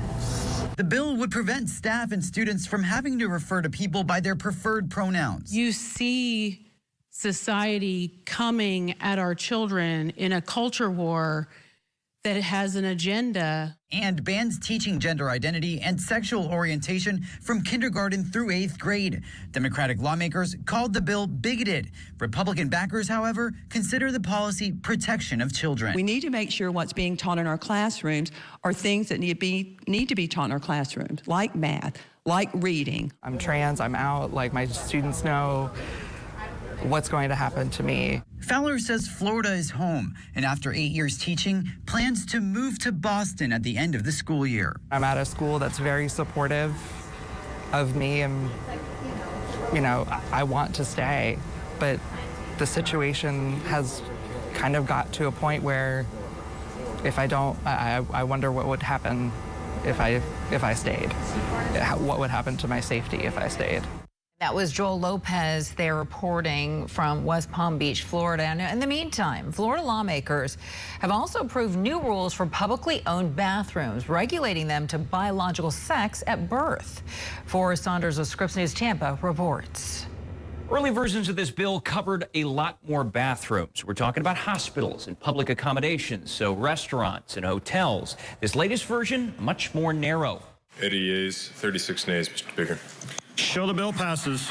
Approved largely along party lines, the bill requires publicly owned buildings to have designated bathrooms for men and women. Unisex bathrooms are also allowed. If signed, it would become a crime to use a restroom not aligned with a person's sex at birth. Violators could be charged with trespassing.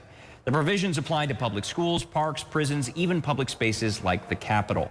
Republicans call it a safety measure designed to protect women. Democrats labeled it an anti-transgender legislation. You are more likely to suffer abuse from a heterosexual white male than any of the people that are targeted in this bill. We've done a huge scientific study with billions of people for 136 years that separate facilities work. Vote yes for common sense. Known formally as the Safety in Private Spaces Act, this bill has an effective date of July 1st of this year, but the governor needs to sign it first. When and if Governor Ron DeSantis will sign this legislation isn't exactly clear. He hasn't been overly vocal about the piece of policy, but has been supportive of previous legislation like the trans athlete ban, which prohibits transgender women from participating in female sports. That's the latest out here at the Capitol. I'm Forrest Saunders reporting. Also in Florida, lawmakers there in the House approving a bill that forbids colleges from using federal or state money for diversity, equity, and inclusion programs. Republican Governor Ron DeSantis planning to sign it. He and other Republicans are calling these programs racially divisive.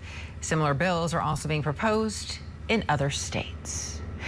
So today is the National Day of Prayer, and it comes at a time in which more Americans are identifying as non-religious and are saying that they don't believe in God. However, it also comes at a time in which more conservatives are considering putting prayer and religious symbols in public places. National political correspondent Joe St. George takes a closer look at the controversial debate and why recent Supreme Court rulings have made the meaning of separation of church and state open to interpretation. Religion. Maybe you believe, maybe you don't. But signs of faith of some kind can generally be found in most communities. Of course, there have always been some limits. The Constitution, after all, says the country should not establish an official religion. Well, this year, the state of Texas is testing those limits. A bill has passed the state Senate to put the 10 Commandments in every public school classroom. It could become law, pushing the debate over what's acceptable to new levels. That idea just a few years ago would have been deemed by many unconstitutional, a bridge too far.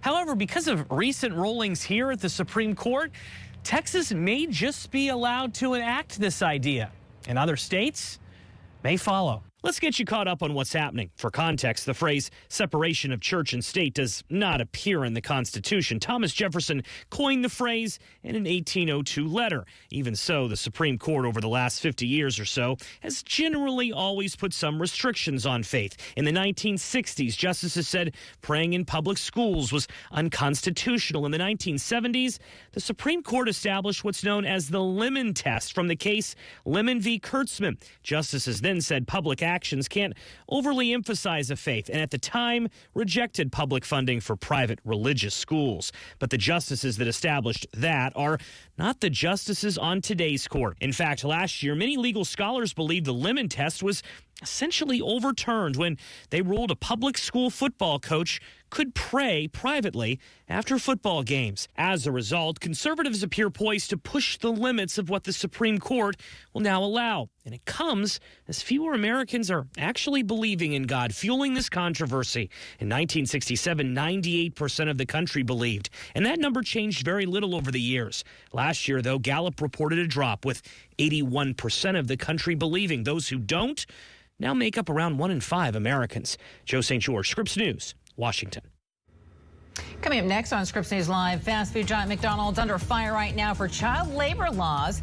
An investigation finding that children as young as 10 years old have been working in one Kentucky location. We'll have the details on the federal lawsuit straight ahead. Also, why some are saying the path to homeownership is an even bigger struggle.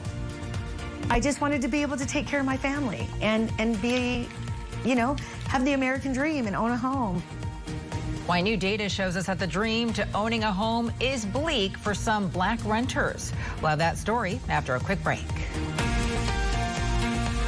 This is a paid advertisement for legal services. This is an important message for any woman who has ever had ovarian cancer. If you've used talcum or baby powder, you may be entitled to an $8.9 billion settlement. If you or a loved one have been diagnosed with ovarian cancer and have used a talcum-based powder, a special hotline has been established to see if you qualify. Call now for a free case evaluation. Just call 800-421-0451. A large manufacturer was recently court-ordered to pay $8.9 billion to women diagnosed with ovarian cancer. Studies have shown that women who have long-term use of talcum products such as baby powder may have an increased risk of contracting ovarian cancer. The company knew the risk and knowingly targeted women and their babies. Call now to find out if you or loved ones qualify for significant compensation. You pay $0 unless you win. The consultation is free and there is no risk to you. Don't wait. Just call 800-421-0451 now. That's 800-421-0451.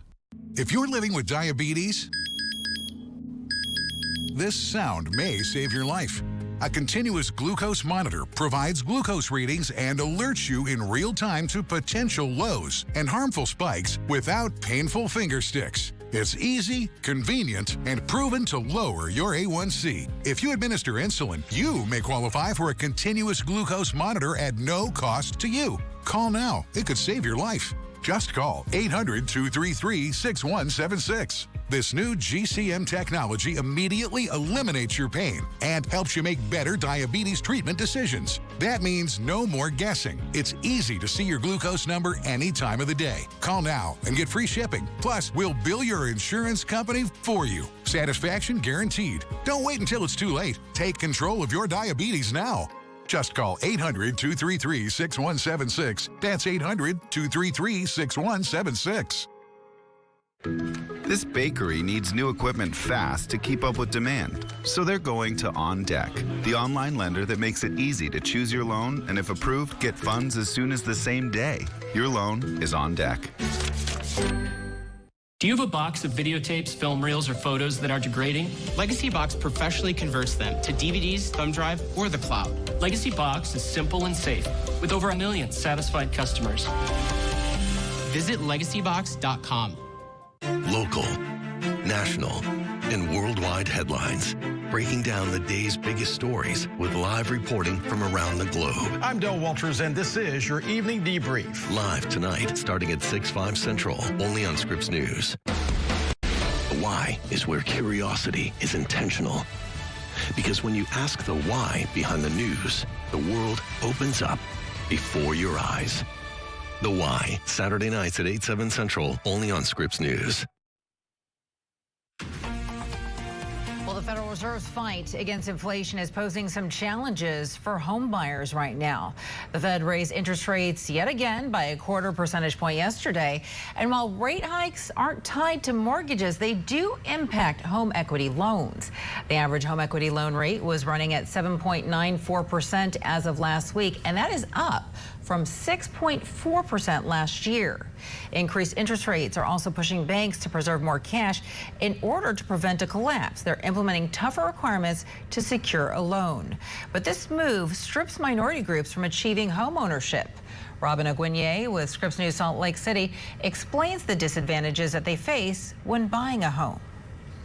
This is the only thing left underneath the sink I need to pack. Yolanda Frazier is a veteran teacher, mom, and self-proclaimed outdoors woman. She's moved around the country and eventually made her way back to Utah when rent was more affordable.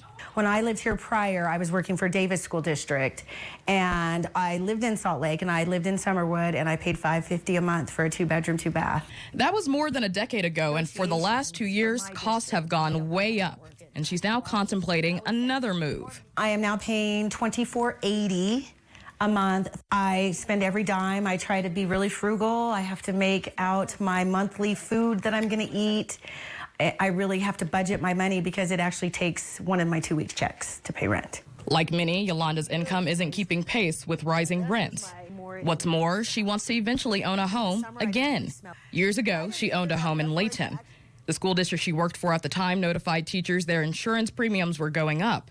The single mom couldn't afford new premiums and a house note, so she sold her home. I just wanted to be able to take care of my family and be, you know, have the American dream and own a home. According to research by the National Association of Realtors, while housing affordability hit historic lows last year, minority groups are at a disadvantage when it comes to buying a home. In 2019, the net worth for a white family in the U.S., just over $188,000. The net worth of a black family, around $24,000. They have substantial lower income than what they need to have in order to afford to purchase a home. Nadia Evangelou is a research director with the National Association of Realtors. She says while black home ownership rates increased in the last decade, it only increased by 0.4%, while white home ownership rates increased 3%. The Hispanic home ownership rate rose by 4%, and Asian home ownership rose 5%. And the snapshot for black home ownership in Utah is bleak compared to other states. So what we see for black home ownership rate is low compared to the national level. So we have 44% at the national level. However, what we see in Utah is almost 30%. So unfortunately, we see that Black Americans are less likely to own a home in Utah compared to most of the areas across the country. For renters like Yolanda who want to buy a home, this map from the NAR shows how many Black renters in Utah can actually afford to purchase a home. That's only 5% of Black renters in Utah, making us one of the top 5 states with the lowest number of Black renter households that can buy a house. Data shows that could be because Black renters are more cost burdened. Although they have a 30% lower income compared to, say, white renters, their monthly rent isn't significantly lower than that of white renters. Furthermore, according to the Home Mortgage Disclosure Act, Black and Hispanic home buyers face extra challenges when trying to obtain a mortgage. Black Americans have the highest denial rates for purchase and refinance loans. 20% of Black and 15% of Hispanic loan applicants are denied mortgages, compared with about 11% of white and 10% of Asian applicants. When we see Blacks here in the state of Utah, they can't afford to buy a home. Although they would want to, because, look at the taxes that they're paying when they're really helping somebody else because they're paying rent. Janetta Williams, president of the NAACP Salt Lake branch, says from her perspective, Black renters do not always know what questions to ask when looking to make their first home purchase. They haven't done enough research to even know the right questions, the right amount that they're looking for, to make sure that, I'm looking for a home, this is the price range that I'm looking at, and not have the realtor show them what they think that they should be buying. Because the person that's looking for the home, they know what they can afford. And so they need to just make sure that they know the right questions. Don't just go out there asking questions without giving some thought to it. That includes looking for financing ahead of time. Until renters like Yolanda are able to make that jump, finding affordable housing for the time being is the goal. Hoping it won't take a career change to make her a homeowner again. I think this is the first year I've thought about, should I take my talents and do something else? Do I want to leave the classroom? It's not worth that nighttime not sleeping of, I have to pay the power bill or I have to pay the gas bill. And that was Robin Oguinier reporting there for us. Still ahead on Scripps News Live, a Mississippi woman's career on Wall Street didn't go as planned. I really thought that was living. I really enjoyed that time. I would not change it, but I wouldn't go back to it. Why she decided to trade New York City skyscrapers for green pastures. Next. When Lila was ready to sell her ring, she sent it to Worthy, where they took care of everything and auctioned it on her terms. Then, Worthy sent Lila her money. You're worthy of more. Get started at worthy.com. Hi, Ann. Let's go for a walk. I'd love to, but my legs are aching. Relieve your aches and pains, swelling and cramps with Revitive Circulation Booster. Clinically proven, Revitive pumps your calf muscles like a second heart, increasing blood flow significantly. Revitive relieves aches and pains, swelling and cramps. Medical conditions, age, or inactivity cause poor circulation and pain. A drug-free solution, Revitive gives you 2 times more effective pain relief than exercise alone. Plus, it's FDA cleared and trusted by over 3 million people worldwide. With Revitive, I saw a noticeable improvement after just a few weeks. Revitive has eliminated my leg cramps. Hey, someone got Revitive. Hey. I'll race you for a cup of coffee. You are on. See a more active you in just 60 days, or your old self back. Right now, enjoy 10% off plus a 60-day trial. Call or visit tryrevitive.com today.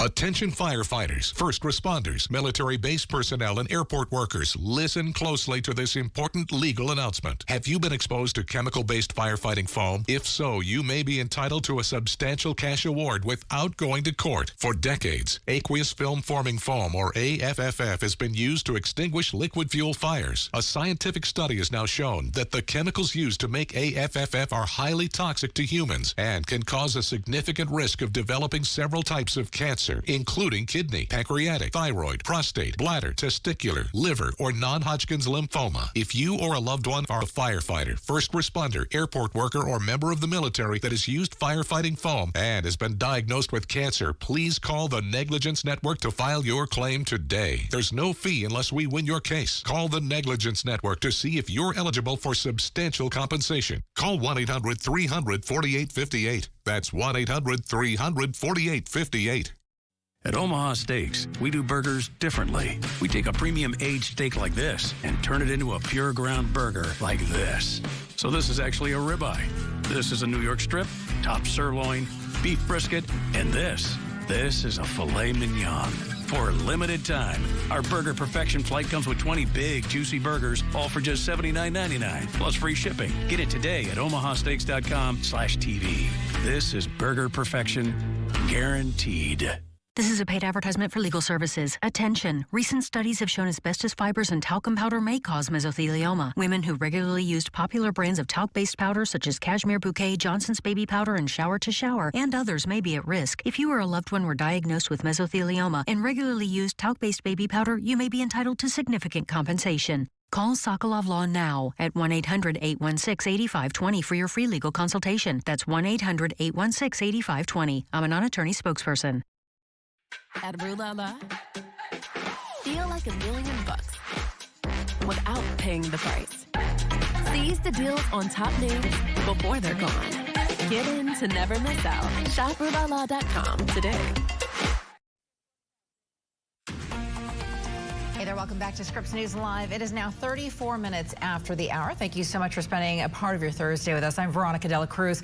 Time now to get you caught up on the day's top stories. In Washington, a D.C. jury found the former leader of the Proud Boys guilty of seditious conspiracy in connection to the Capitol insurrection. Enrique Tarrio was not at the U.S. Capitol during the riot. Prosecutors insisted that he organized and directed the attack. Tarrio could be sentenced to up to 20 years in prison. He was also convicted of obstructing the certification of Joe Biden's win in 2020. The man accused of shooting and killing a woman and wounding 4 others in an Atlanta medical building has waived his first court appearance. Authorities arrested 24-year-old Dion Patterson after an hours-long manhunt yesterday. 3 of the wounded are in critical condition right now.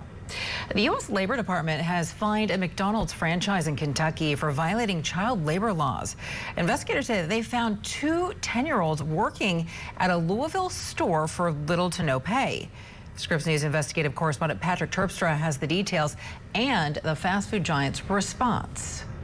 This case involves all franchise McDonald's restaurants that were owned in Kentucky. Those 2 10-year-old workers that you were talking about found in a Louisville McDonald's. They were working the drive-through window, they were working as late as 2 a.m., and they were working equipment like deep-fat fryers, which is a big problem as far as the Labor Department is concerned, as is the fact that those 2 10-year-olds were never paid.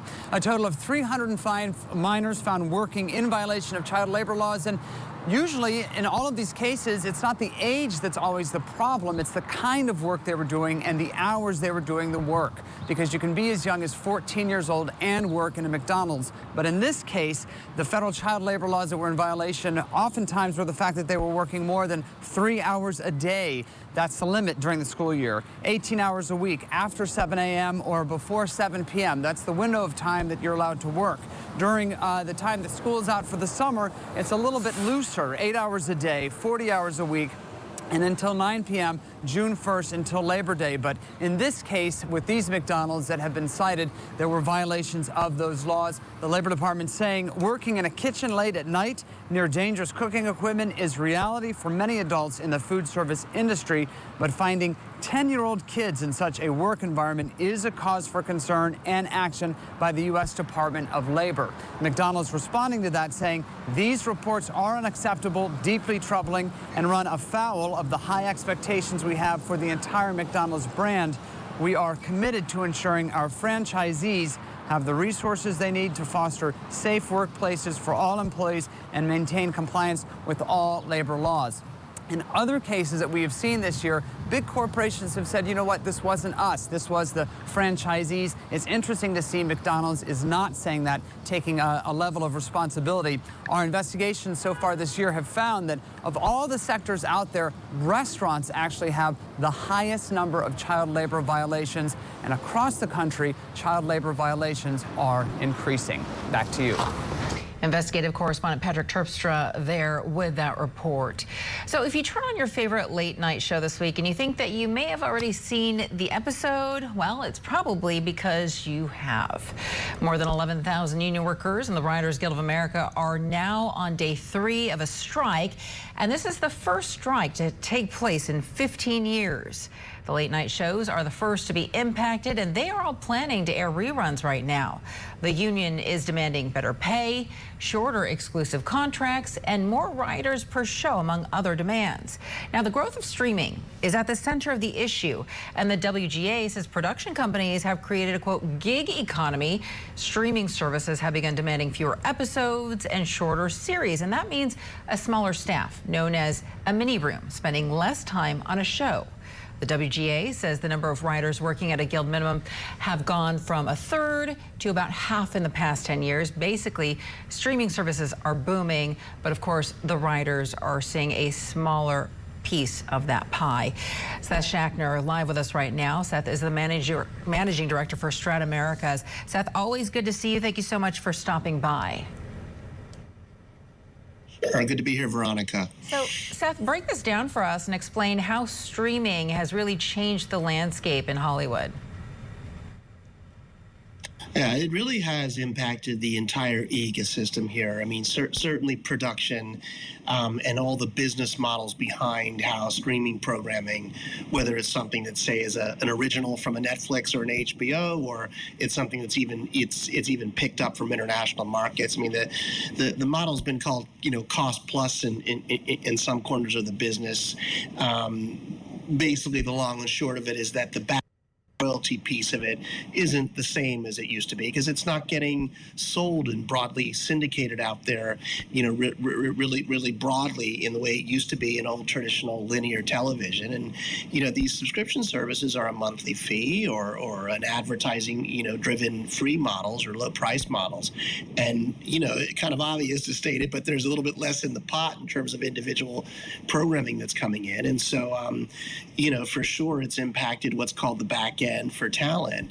And I think all these services, even though they're growing immensely, growing revenue, growing production, I don't think the artists and the writers' earnings have really kept up with it. So the gist of it is really around kind of redefining their place in that streaming landscape.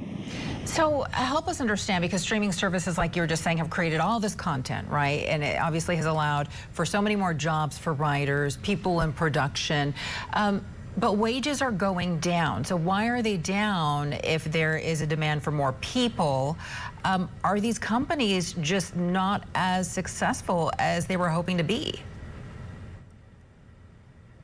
Well, it's a number of things. I mean, basically, a streaming service isn't set up the way on a business model as the way, say, a television network, used to be in the past, where a piece of programming might get created and then it's sold and distributed to a variety of different entities, whether globally or, in independent markets, the syndication market. So it's a different, I don't want to call it lesser, but it's just a different business model to begin with. So there probably isn't as much in the pot, if you will, to think about in terms of divvying it up. And this isn't, I think, exclusive to film and television. I come from music, and it's even been a harsher set of circumstances there if you're an individual creative participant.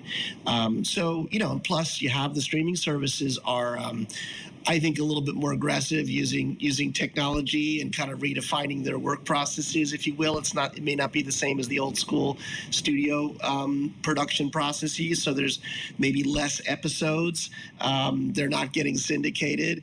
And, I think someone has pointed to me, stars like Jennifer Aniston, what they'd be worth today if Friends were made today, it'd be a lot less than what it was 20 or 30 years ago when it was made. So it's a different landscape. And, yeah, for sure there's less. And I think, what you're seeing is the writers trying to redefine that position, whether it's through these writers' rooms, as you just mentioned, or, increasing number of episodes. And they're trying to see some of the data that's coming in from the streaming services, which is really hard.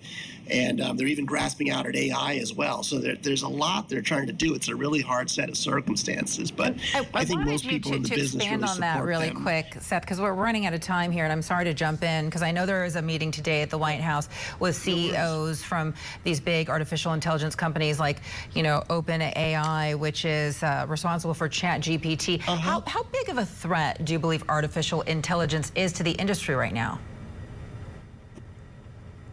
I think it's a very serious threat, for sure. I'm not of the mindset that it's going to destroy everything. I come out in the middle of the road on it, and I think it will ultimately be part of the ecosystem and help it. It's a little more extreme and out of control right now in the music sector.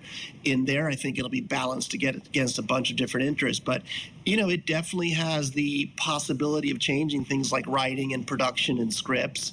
And if it's untethered to copyright law, which it sort of is right now, it's definitely threatening. And I think they're right to look at this and try and get arms around it. So there's a lot in front of them.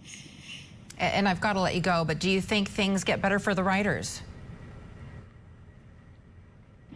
Yeah, I hope so. I mean, I think the middle ground is that I bet the studios and the streamers will probably, put something more on the table, because if the strike goes on for a long time, it's going to be very, very damaging. So I think there could be some sort of interim solution as they go about trying to redefine their role, their economic role. All right, Seth Schachner from Strata America. Seth, always good to see you. Thank you so much for stopping by. Nice to be here. A woman in Mississippi making the journey from investment banker to farmer, and she's happy with her decision as she reaps the benefits of watching her community become healthier. Scripps News correspondent Tammy Eswick takes us to her farm. It wasn't a plan. I planned to be an investment banker. I planned to open a bank. I didn't plan to be a farmer. Her uniform, a pink shirt with a matching cowboy hat and pearls on her wrist. Dr. Cindy Ayers Elliott, CEO of Footprint Farms, had a successful career as an investment banker in New York. She was a worldwide jet setter who helped to write farm policies and issue million-dollar bonds. Then she started to question her purpose in life. How many diamonds do you really want? Pearls I keep, but everything else I can let go. But how many of these things really is worth life? What does it really do? The questions went deep. So I think as our mindset change, our eyes open to see why we're here and what mission we have to do while we're on this earth, it changes everything. Her new mission? Educating anyone willing to listen. You too can be a farmer. But Dr. Ayers Elliott says it can be tough for some people wanting to get their hands dirty. Right now, air property is one of the biggest hurdles for black farmers. For many American farmers, land is passed down from generation to generation. But for many black families in agriculture, that can be complicated. Sometimes too many owners make decision-making difficult, or there's no clear will or trust to say how the property will be used or distributed. Elliott says this adds to the lack of farmers that look like her. Black farmers in America is an endangered species. Now it's less than 50,000 of us throughout America. According to the National Black Farmers Association, after slavery, black farms did quite well. The association says at that time, black farmers owned over 16 million acres. Today, it's less than 5 million. The number of farmers has dwindled too. At one point, the association says 925,000 tilled the land. Now, it's less than 36,000. That means only 1 in every 100 farmers is black. Ayers Elliott's 68-acre Footprint Farms is nestled in a rural part of South Jackson, Mississippi. Her reason for making the career change has a lot to do with the impact she wanted to make back home. South Jackson has been called a food desert, a place where healthy options are hard to find within a certain mile distance. Ayers Elliott says her Footprint Farms has helped ease that need by supplying fresh produce and even opening a restaurant in a nearby mall in South Jackson. Mississippi has #1 in everything that's bad: hypertension, high blood pressure, obesity. Everything that we shouldn't have, we have. But what we don't have is access to help change that or to make a difference. And right here is Footprint Farms. This is the whole mission. The whole mission is to bring access so people can come and enjoy and eat healthy. She took time to talk to us about land use and how the USDA can provide guidance on what's best to grow on your land. I'm going to bring in the great minds. I'm going to bring in the community. I'm going to bring in the knowledge that you never thought was there, because it's not always in a book. It's not always with a PhD behind your name. It's real life and people that truly make a difference. Dr. Ayers Elliott says she has no plans to go back to investment banking. Footprint Farms is now home. I really thought that was living. I really enjoyed that time. I would not change it, but I wouldn't go back to it. Because now what I'm doing is not only fulfillful, you can see it right then and there. Tammy Eswick, Scripps News, Jackson, Mississippi. And straight ahead on Scripps News Live, a soon-to-be college graduate encouraging others to follow their dreams no matter how long it takes. We'll have her story next.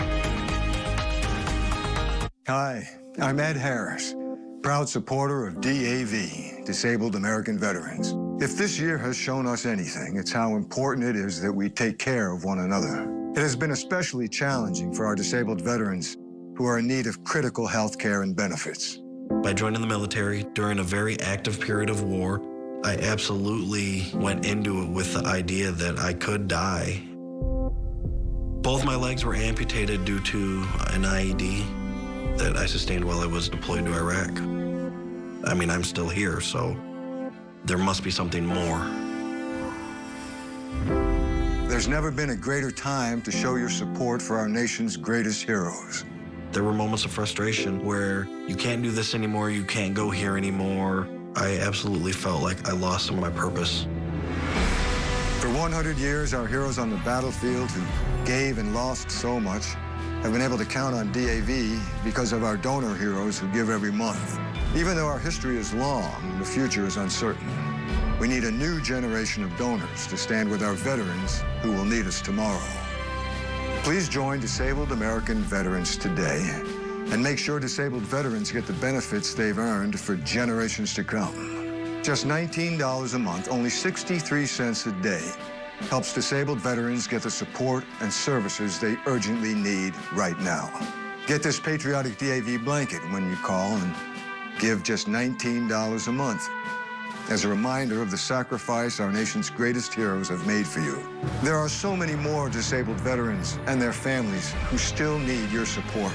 Please join me in making sure this vital support never stops by calling now or donating at helpdav.org. Thank you, and God bless you.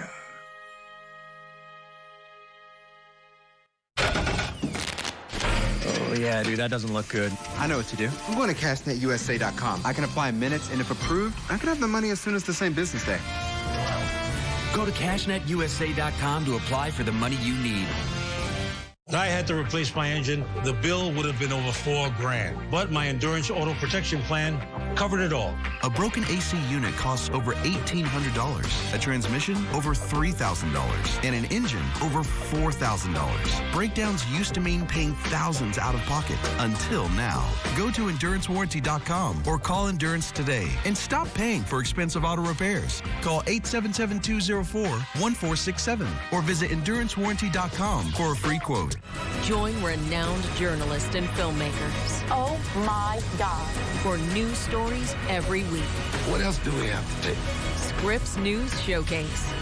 Sunday nights at 9, 8 Central on Scripps News.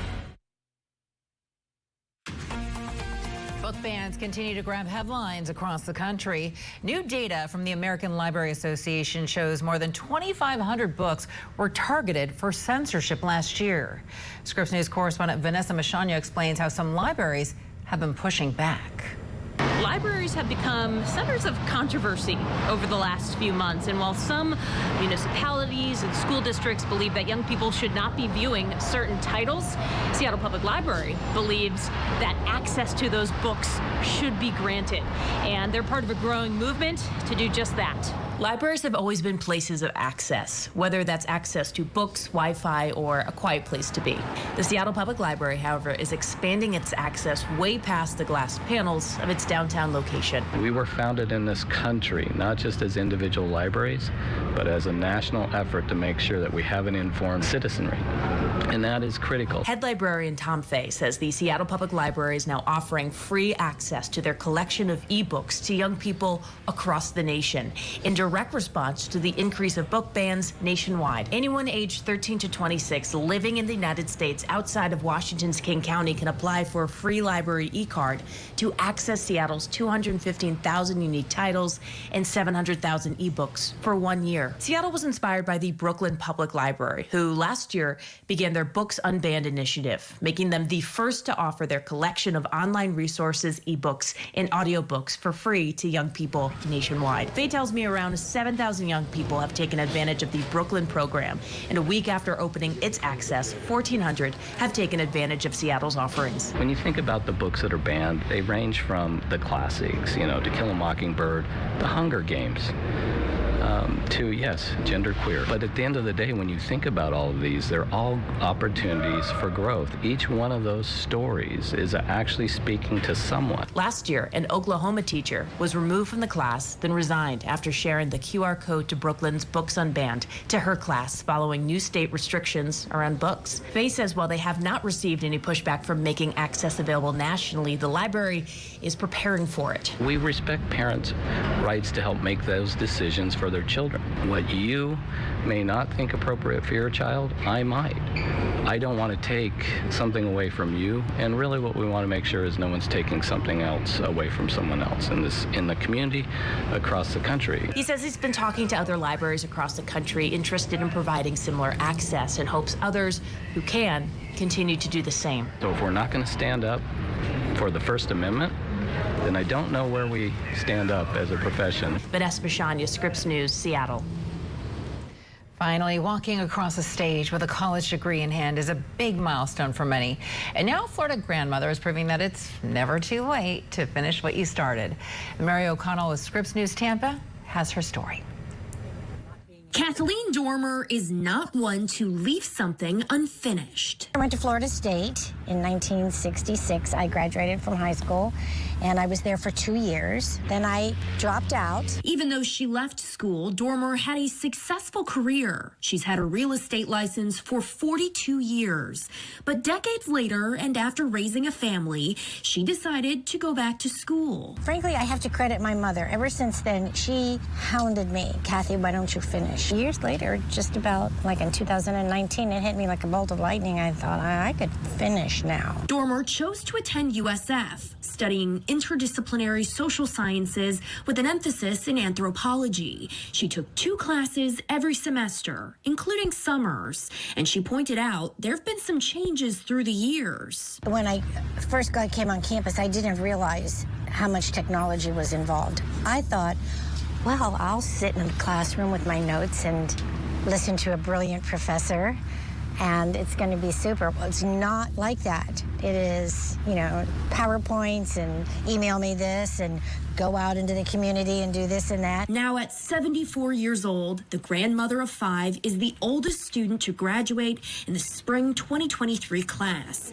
Her graduation at USF is this Saturday. I counted. There's been, with my grandkids, 16 graduations alone that I've been to. Proof that with hard work, it's never too late to go for your goals. If you have the inkling to do it, do it. In St. Pete, I'm Mary O'Connell for Scripps News. Good for her. Love to see it. Much more to come in your next hour of Scripps News Live. I'm Veronica De La Cruz. Questions, comments, you can always send me a tweet. I'm at Veronica De La Cruz. Also follow Scripps News on Twitter, Instagram, TikTok, and on Facebook. Thanks again for being with us. Lauren Magarino is up next. Don't go too far. We're back after this.